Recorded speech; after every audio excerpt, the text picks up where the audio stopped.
At about that time, something happened. What it was, I don't know whether it was noise or something hit me or just what it was, but something just made me say, let me in there too. And in I went.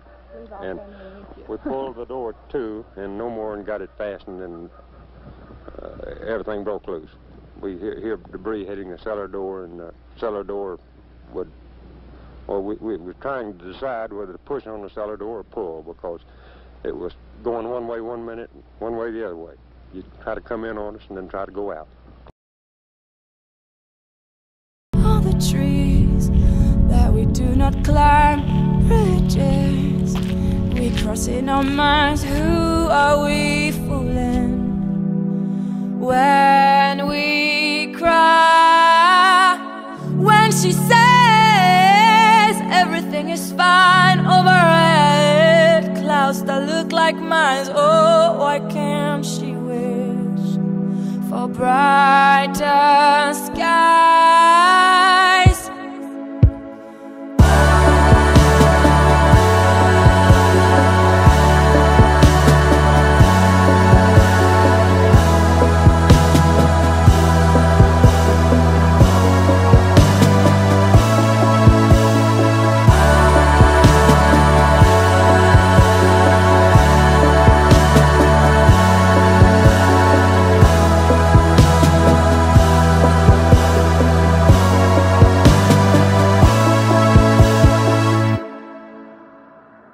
Si un jour on m'avait dit que j'irais chasser une force de la nature, à bord d'un 4x4 de location, dans un pays que je ne connais à peine, et du deuxième véhicule en plus puisque le premier a perdu littéralement son pare-brise, je pense que j'aurais ri au nez de cette personne.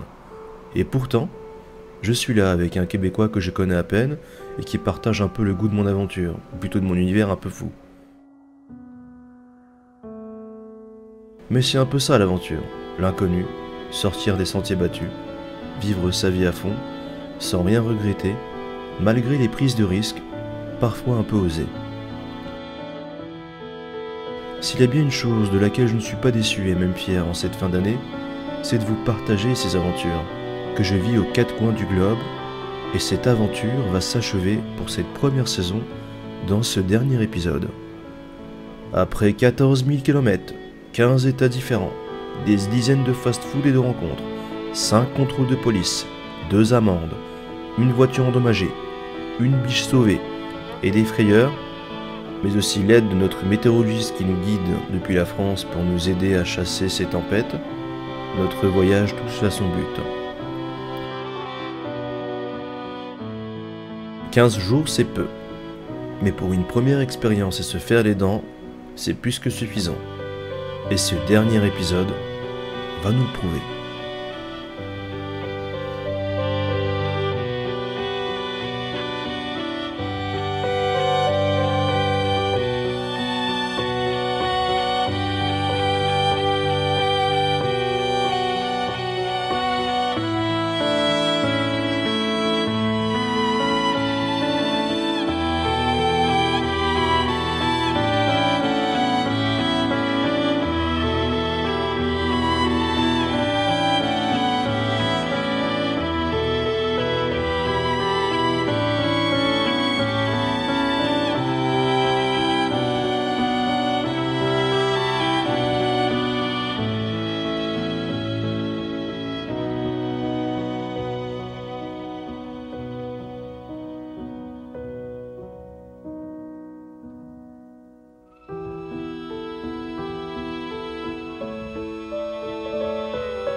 Bon, aujourd'hui, dernier jour de chasse les amis.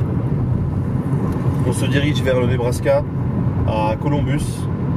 Et la zone de chute, c'est là où devrait se créer le nuage. En fait, on va essayer de l'intercepter au niveau de sa création. Parce que c'est là où ça bouge un peu le plus. Alors il peut y avoir des tornades aussi après. Mais des fois aussi, dans ce genre de truc, il peut se passer des choses. Du coup, on a 4 heures de route. Il fait très très beau, très bon indice de température. Il est à peine 10 heures, il fait déjà 82 Fahrenheit, c'est énorme. Ils ont prévu 100. Donc il peut se passer des choses dans le Nebraska aujourd'hui. Let's go.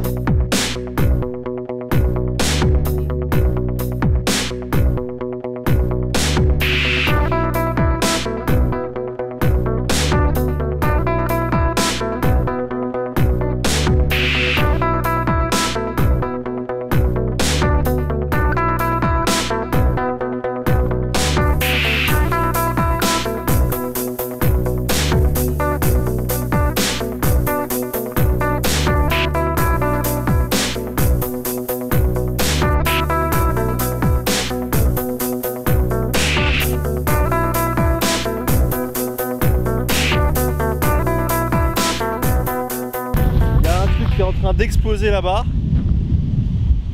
On est en avance aujourd'hui, du coup on patiente. Normalement ce truc là va donner quelque chose d'énervé.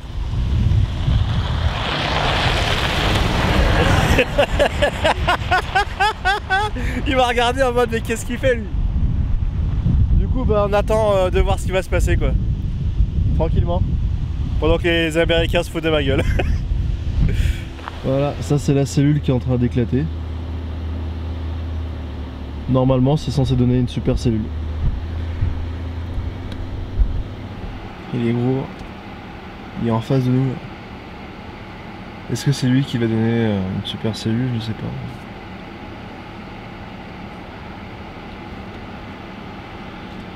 Ça dit quoi sur le radar? Tout à rien. Vous savez comment elles sont?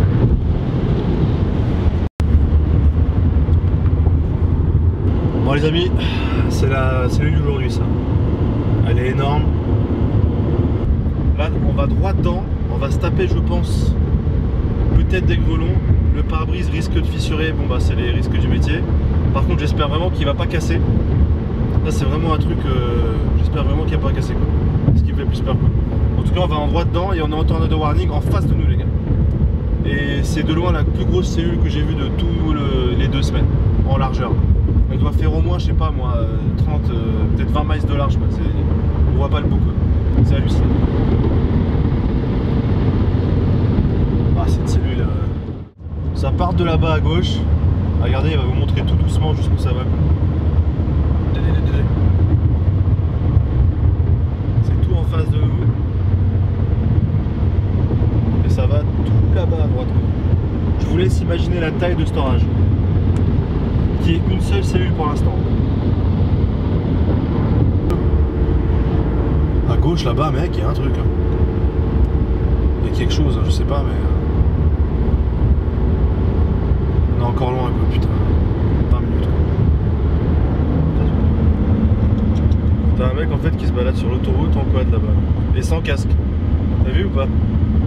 Regarde à ma gauche. Je sais pas si tu vois. Pas de casque. C'est un fils de pute. Là-bas à gauche mec, il y a une patte d'éléphant au sol. Oh la vache. Faut qu'on y aille hein. Pas trop près mais faut qu'on y aille. Je sais pas si les gens qui roulent sur l'autoroute ils se rendent compte que devant il y a une espèce de super orage en fait. Ou s'ils sont en mode bah les couilles c'est un peu de pluie et puis je m'en branle quoi. C'est chaud mec, c'est... Il y a son chien qui sort par la fenêtre, t'as vu? Excellent.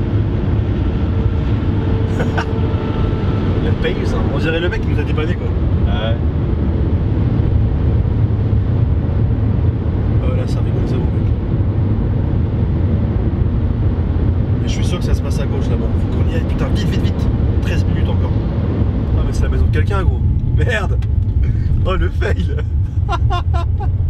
Non, merde. Attends, je fais demi-tour. Putain. Tu filmes ça aussi?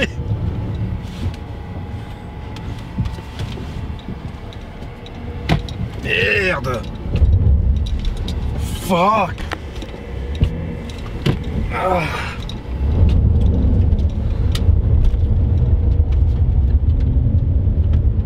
Oh putain la connerie quoi. On va continuer, hein. C'est l'excitation. Ça arrive, tu filmes encore. Enculé va. Durant la première semaine, nous ne savions pas réellement comment chasser ces phénomènes de la nature. Au départ, nous les regardions de très loin. Ensuite, nous avons appris à nous servir du radar. Maintenant nous savons nous servir du radar et chasser plus ou moins ces supercellules. C'est pas toujours facile. Parfois elles peuvent être statiques et parfois elles peuvent se déplacer sur des dizaines de kilomètres. Et aujourd'hui, cette supercellule va non seulement se déplacer sur plusieurs kilomètres, mais se diviser en 4 cellules distinctes, dont une qui va donner une tornade. On a beau avoir appris à chasser ces tornades, mais c'est pas pour autant que c'est gagné. Il faut à présent bien se positionner par rapport au rideau de pluie, ne pas se mettre en danger, ne pas être trop loin mais trop près, et bien sûr tout ça en temps réel, car l'action se passe devant nous et il faut s'adapter continuellement au vent, au rideau de pluie, aux informations communiquées sur Twitter et sur radar ou par radio. Et bien sûr, nous ne parlons pas couramment américain, donc c'est pas forcément facile.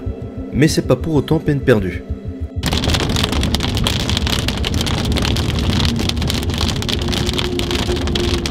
C'est des grelons ou c'est pas des grelons? Oh, un peu d'eau.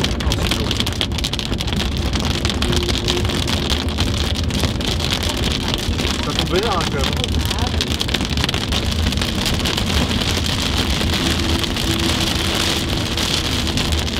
Lui la tisane.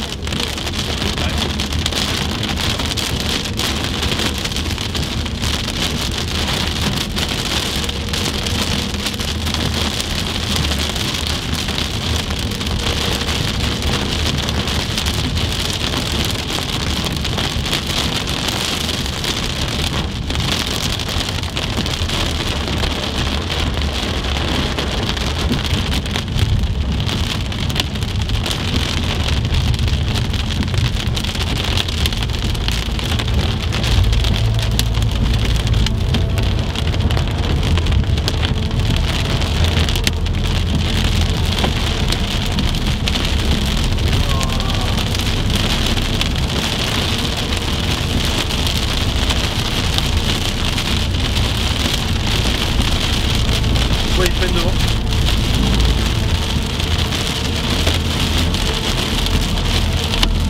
Wow, wow, wow, wow, wow, wow, wow, wow.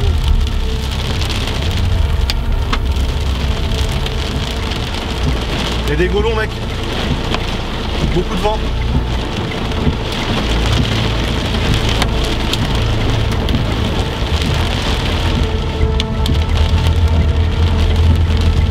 Oh, de son côté gros, mais what? What the fuck gros? Mais il va en plein temps lui. Je sais pas ce qu'on fait, mais on y va. On le suit.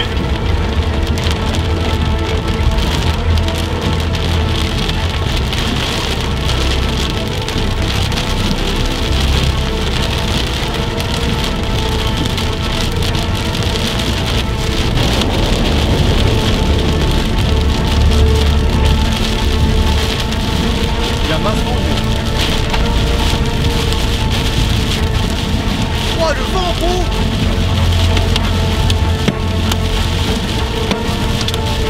Holy shit. Mec, il y a trop de trucs dehors. Qu'est-ce qui se passe gros?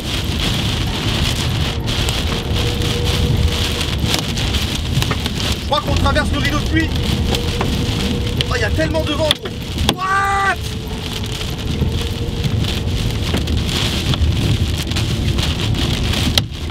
Oh shit! Putain le vent de fou gros! Ça freine devant gros!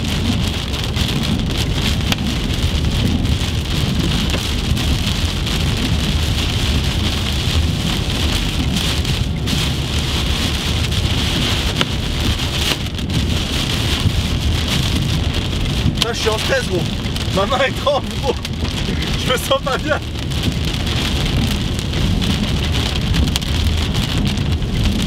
T'as vu le vent qu'il y a ou quoi?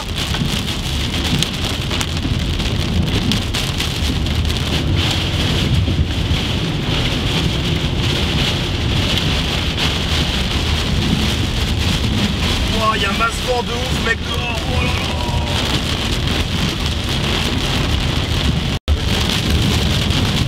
Oh.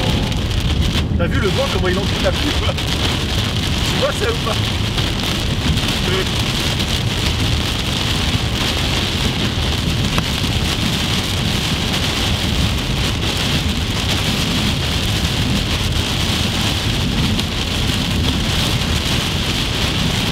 mec, c'est chaud là. Ouah, je vois plus rien, gros.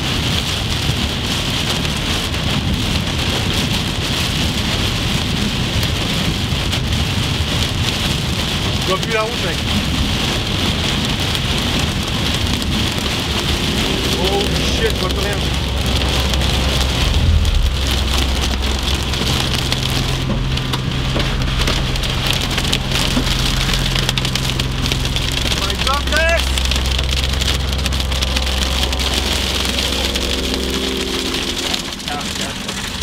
Calme-toi. Non, ça va pas.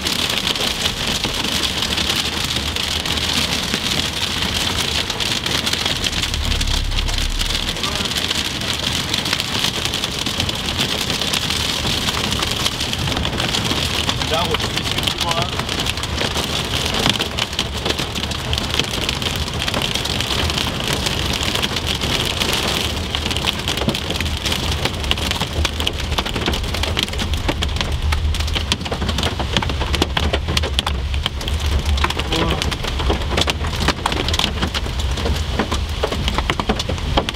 Putain mec, je me sens pas bien gros. Ah ouais c'est bon, c'est bon. Là on est plus dans le grêlon donc on est pas... Je me sens mal gros. Je crois que c'est devant nous l'alerte non? Continue par là, de toute façon on peut pas aller par là, faut retourner par où on est. Derrière c'était énervé non? C'est énervé, on va par là. Il y a peut-être un truc qui traverse la route présentement derrière nous quoi. Oh mon dieu. Je crois que c'est le truc le plus effrayant que j'ai fait de ma life gros. Vraiment.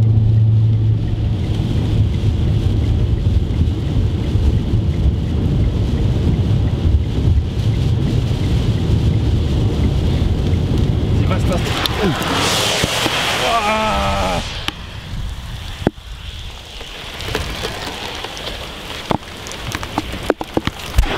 C'est un peu mal là. Ouais ouais.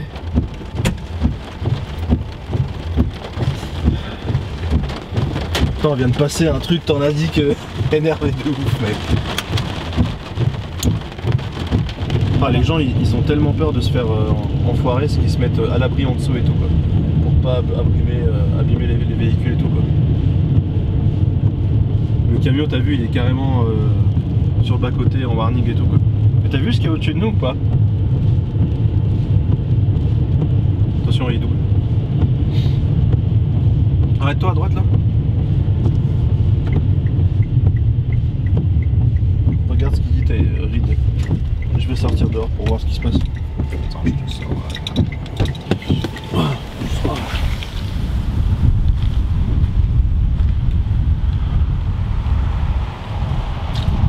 Regardez ce ciel quoi.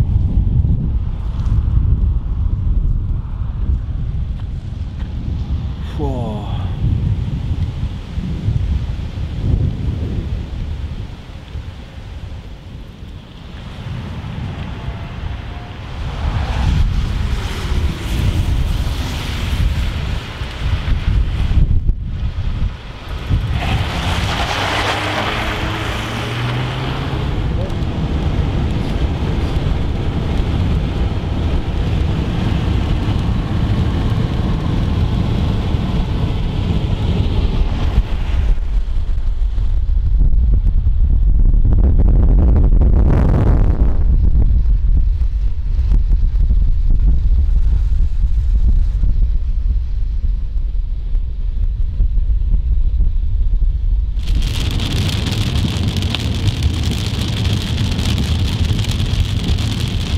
Ce fut un passage assez dangereux pour nous. Là, je vous avouerai que j'ai eu très peur. Vent violent, grêle, visibilité quasiment nulle, pas de signal 4G, pas de signal internet tout court, aucune information disponible pour pouvoir nous guider. Je pense que ce jour-là, en tout cas à cet endroit-là, j'ai super bien fait d'arrêter le véhicule là et de laisser passer cette énorme bourrasque qui au final n'était justement qu'une bourrasque avec des vents très violents. Quelques poteaux arrachés, des panneaux par terre, des poubelles emmenées à plus de 500 mètres de leur foyer et des automobilistes apeurés arrêtés sur le côté. Le temps de récupérer un petit peu nos esprits, on s'est remis en chasse vers une autre destination et on n'a pas lâché d'une seule semelle cet orage. Et ça va finir par payer. 2 chasseurs sont devant nous à 10 km de distance, en train de prendre en chasse potentiellement une cellule ou un endroit dans la cellule qui pourrait donner quelque chose.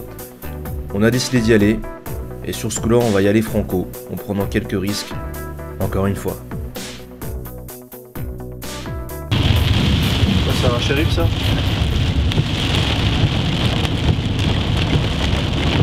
Ah, il veut pas qu'on aille à gauche. Hein. Il sait que là-bas il y a la tornade à mon avis.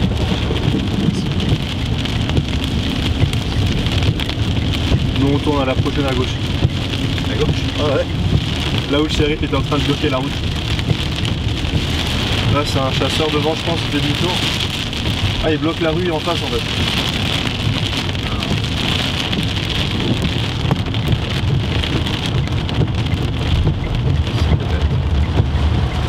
Prends à gauche, prends à gauche. Il bloque la rue en face là-bas.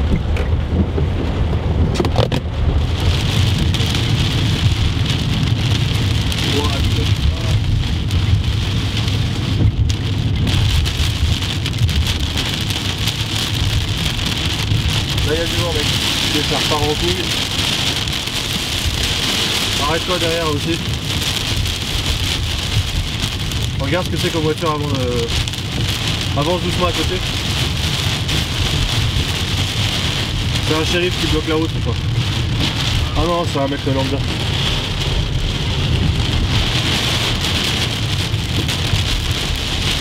Arrête-toi, arrête-toi.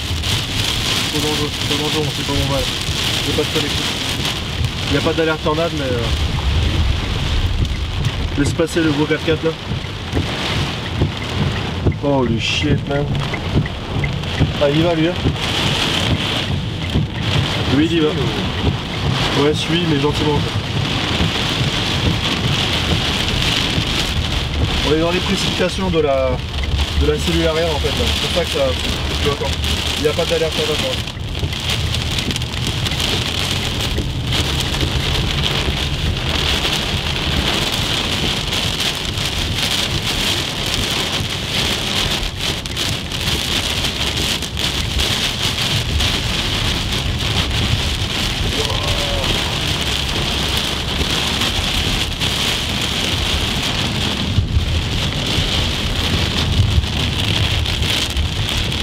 Il y a un mec qui arrive en face.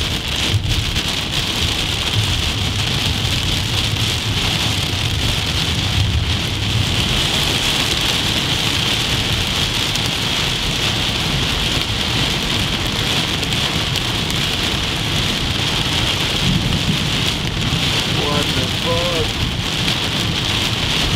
Il y a une tornade qui est détectée devant nous mec à même pas 1000 mètres. Ah non mais je regarde le point. Ah, c'est juste à côté.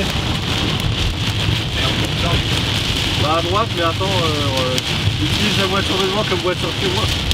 Mais il se met en danger le mec, hein, en face là. Arrête là. Arrête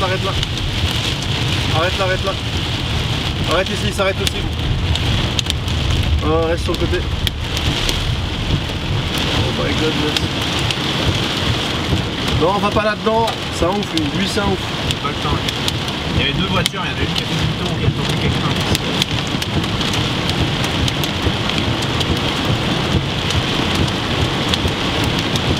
On attend que ça avance un peu ou...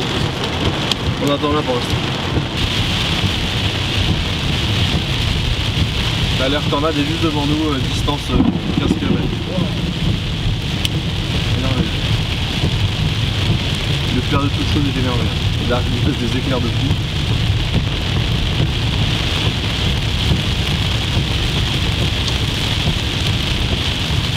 Il y avait des débris au sol, on est d'accord?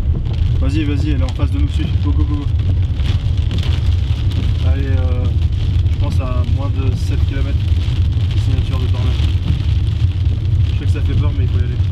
Non, bah, c'est plus la route. Pierre, si tu veux, je conduis. Hein. Là, tu vois les débris là au sol, regarde. On est sur la bonne route, mon pote. Allez, passez par là. Regarde par terre là, t'as vu? Débris. Des débris de partout. Oh, elle est passée par là. C'est les bonnes infos sur ce machin.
dernière cellule qui se crée sur Columbus, on va y aller, c'est pas loin, c'est à 30 km.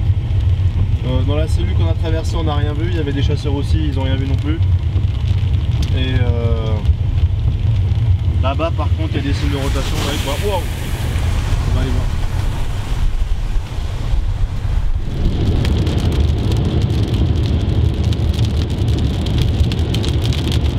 C'est pas le genre de ciel qu'on voit tous les jours.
Les amis, la chasse se termine dans cet épisode. Cette année 2017, nous aurons vu beaucoup de super cellules, nous aurons appris à les chasser, nous aurons appris à les traquer, à plus ou moins nous mettre sur la trajectoire de...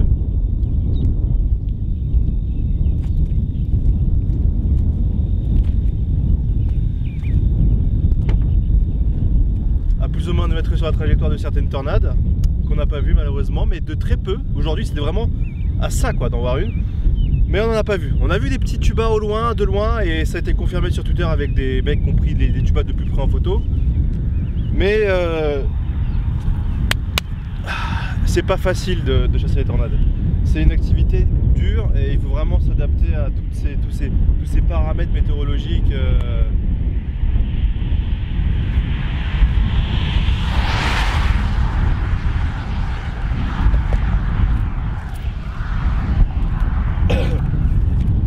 Mais on aura appris à bien les chasser et à bien se repérer sur le site internet, et avec de la 4G tout est possible. Et franchement, même pour des amateurs, c'est faisable.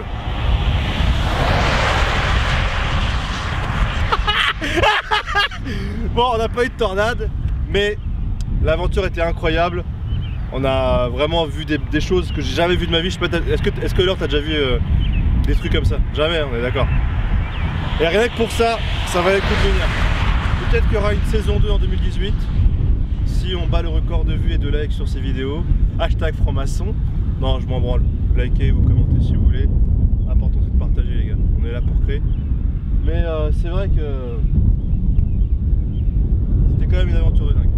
Sur ce, je vous dis à la prochaine pour de nouvelles expéditions.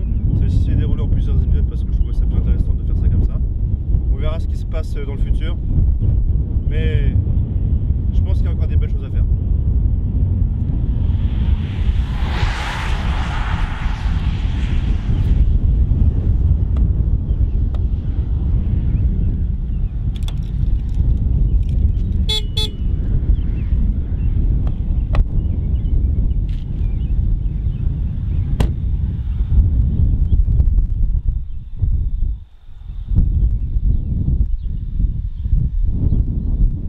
C'est avec le cœur un peu lourd que je quitte l'Amérique. Mais j'ai aussi beaucoup appris. Les chasseurs sont la plupart du temps solidaires et les moyens pour chasser ces monstres au pouvoir dévastateur sont accessibles de tous. J'ai toujours été fasciné par la nature et ce qu'elle est capable de faire, et je n'ai jamais vu d'orage d'une telle intensité. Je n'avais encore jamais pris de bourrasque de vent pareil avec de tels grêlons. Un orage ne m'a jamais fait autant peur, et c'est bien la première fois que je vois autant de couleurs dans un ciel sur Terre. Cette aventure m'a marqué à vie. J'espère un jour y retourner pour enfin voir un de ces démons danser devant moi. En attendant, j'espère que cette série vous a plu et j'attends vos retours avec impatience. Je tenais à remercier Laure d'être venue avec moi dans cette aventure assez risquée, mais aussi remercier Chris de l'équipe Chaotique Chronique qui m'a beaucoup aidé durant ma chasse de novice. Car oui, clairement, quand tu débarques dans ce monde sans connaître les bases, c'est vraiment pas facile. Normalement, une nouvelle chasse est prévue avec un viewer météorologue qui m'a contacté en voyant les premiers épisodes diffusés sur ma chaîne YouTube.